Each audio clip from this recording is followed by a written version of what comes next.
What's going on, guys? Treasured up here in the garage with the R6. For today's video, let's talk about how to change, replace, bleed, or flush the brake fluid from your motorcycle. Let's go. It's a general rule to change your brake fluid every 2 years. However, it does vary depending on how much you ride and how you ride your motorcycle. But 2 years is a good baseline to have. Now, I see a bunch of people using vacuum bleeders, sucking out all the brake fluid, and then just replacing it with brand new fluid. However, I will be doing it the simple way, and I'm going to show you guys how anybody can do it. As long as you have brake fluid, obviously, you can actually do it anywhere. And to be completely honest with you, in my opinion, I think those methods are a bit too much for a motorcycle. There's not that much brake fluid in the hoses or in the ABS piping or, you know, anywhere, like even in the rear. Look how tiny that thing is. Those bleeders are mainly made for automotive purposes anyway, not for motorcycles, in my opinion. Let's go ahead and take out the top of the reservoir and take a look at to see how our brake fluid is. All right, let's grab our screwdriver here. I'll try to do it with the camera in the way.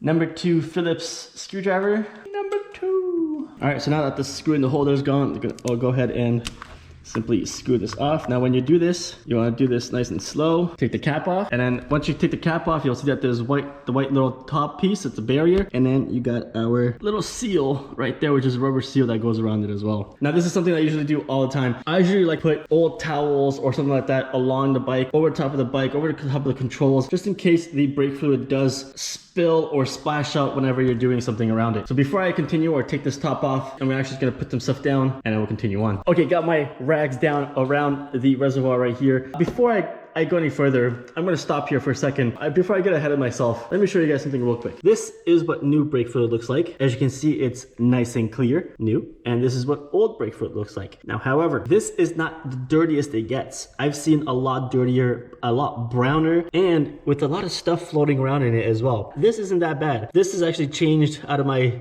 2005 Suzuki Gixxer before I sold it, and that's not that bad. It's still good, but definitely not as new like this one. Hope you guys can see the difference. If you can't, there might be something wrong with you.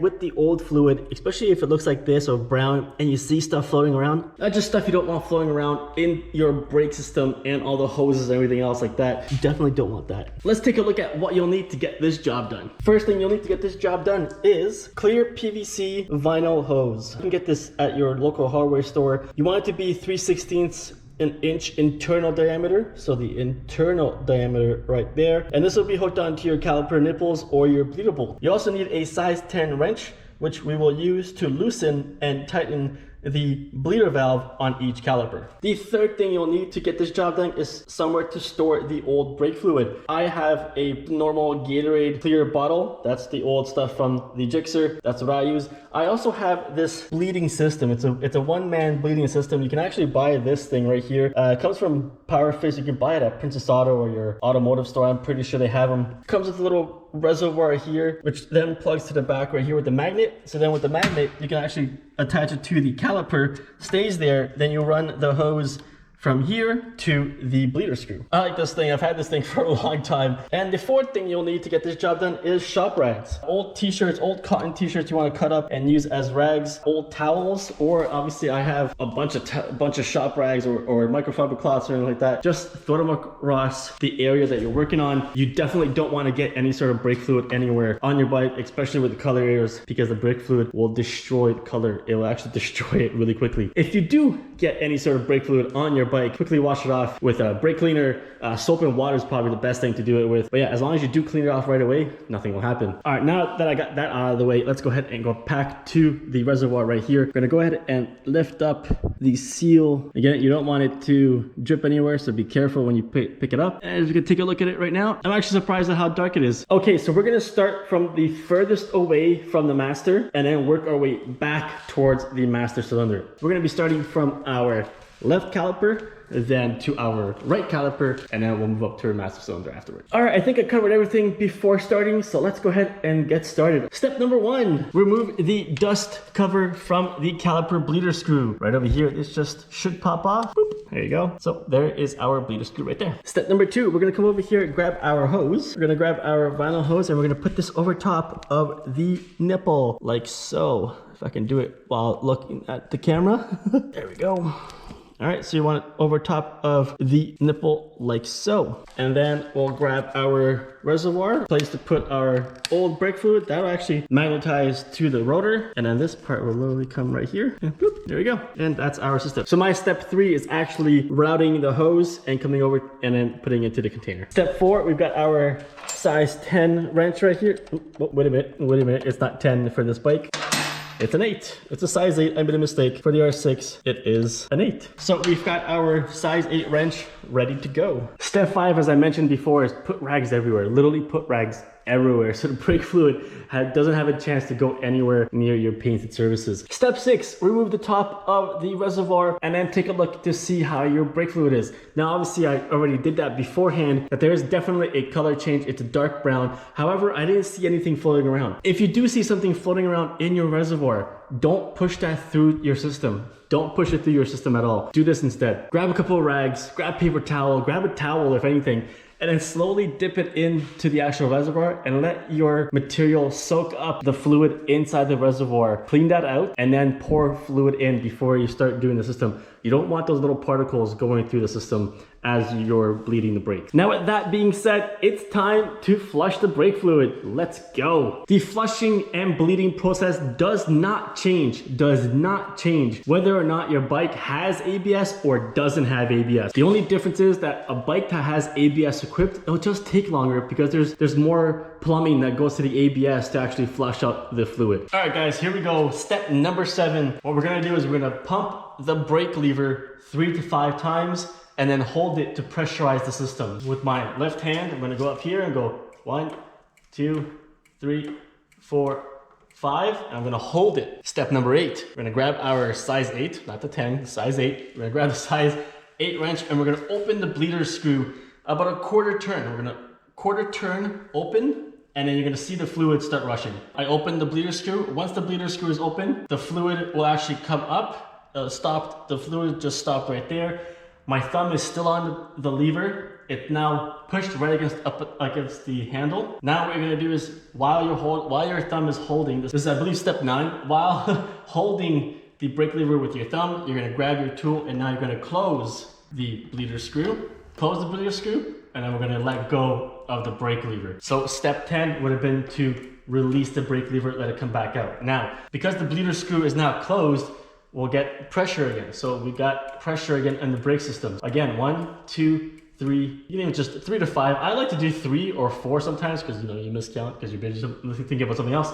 But so I go 1, 2, 3, then I hold, and then we're gonna go back over here to our screw. We're gonna open, let it go down, and then close it. Step number 11, we're gonna repeat this process until we start seeing some of the new fluid coming out. One thing I do want to mention, so as you can see right here, there is fluid. The old fluid is right over there, stops right there, and it's coming from the reservoir. As you're repeating this process, you want to make sure to continually keep looking back at the reservoir and fill it with new brake fluid. What am I using for new brake fluid?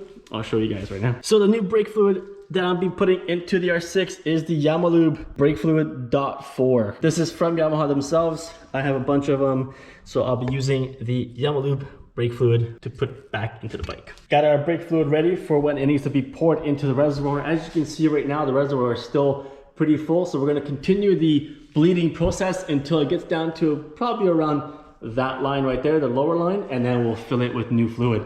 So let's go ahead and continue on with the bleeding process. If you do, however, let's say forget about the reservoir and the fluid does go down all the way, it's nothing honestly to be panicking about or anything like that. The only thing you have to do is just continue to bleed it and get the air out afterwards. It's just an extra process if that actually does happen. Nothing to worry about. All right, so let's go ahead and continue the steps until we see that reservoir go down. Now I know you're gonna say something real quick. I literally just told you to start from the left side, and here I am starting from the right side. I would be starting from the left side. Always start from the furthest away from the master. The reason I started on the right side is because I just have more space on this side to put the camera down and move around without knocking the camera over, which I've done previously, and it's super annoying.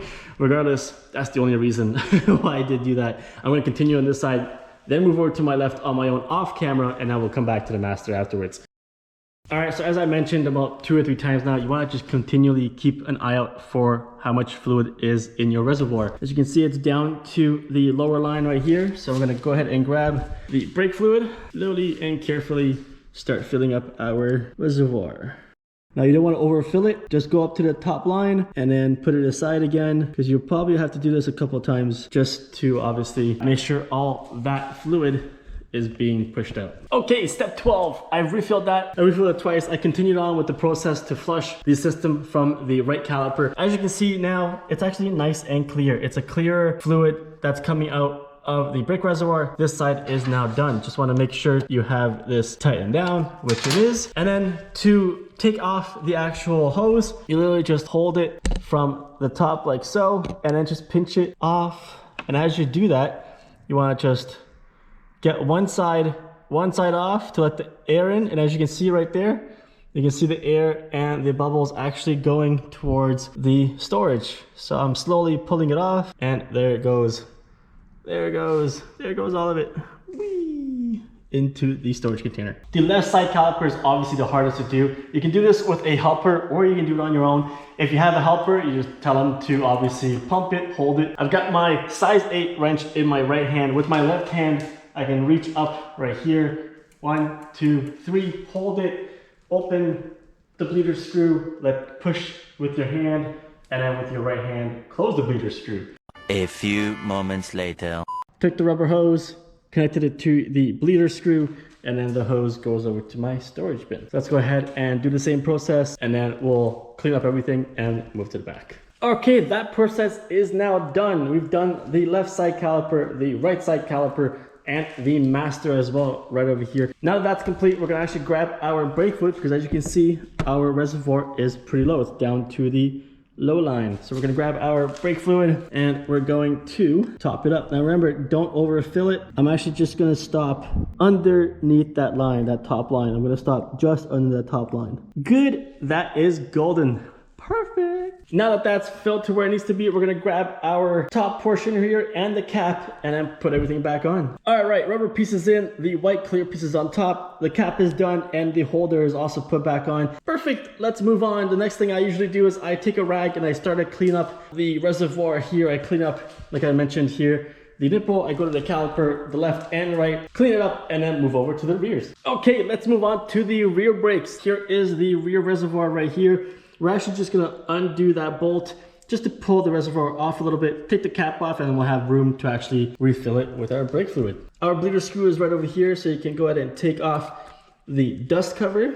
Dust cover right here, put that aside for now. That's our bleeder screw right there, and it's gonna be the same process from steps 1 through 12 and get that dirty brake fluid out of there. I've undone the Allen bolt right over here for the brake reservoir, pulled it out, took the cap off. It is darker than what I want it to be, so we're gonna go ahead and flush it, move it down.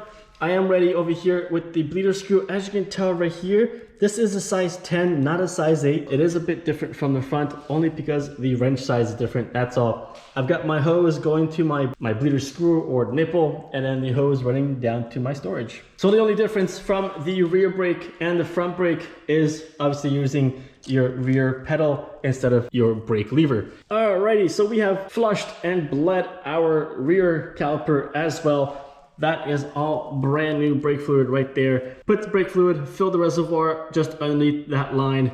Cap is on. Now we've got our bolt, our Allen bolt is back in there. Move down to the caliper, cleaned up everything, put the rubber dust cover back on, and we are good to go. Cleaned up everything and we're good. The rear is also done. This is a 236 milliliter brake fluid container from Yamaha. How much did I use? Well, there's still a lot in there. Well, maybe not a lot, but I can guarantee you right now there's at least still 100 milliliters in there. So you don't need that much brake fluid, but that's it. That's all you need. Now that the flushing / bleeding of the brakes is complete, I usually like to take the bike out for a quick run and then play around with the brakes here and there. However, it is still winter, unfortunately. And I can't do that now. However, I will do that once the weather does get better. But for now, as you can see, if I come up to the lever right here, there's some good pressure right there as I'm pushing on it.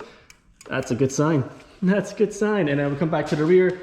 And as you can see, I can barely push down. So That is also a good sign. Yay! I think we're good to go for the next riding season when it comes to the brakes. Alright guys, that's it for today's video. Hope you enjoyed it. If you enjoyed this video, hit that like button, hit that subscribe button, and hit that notification bell for future videos with the R6. Until the next one, guys.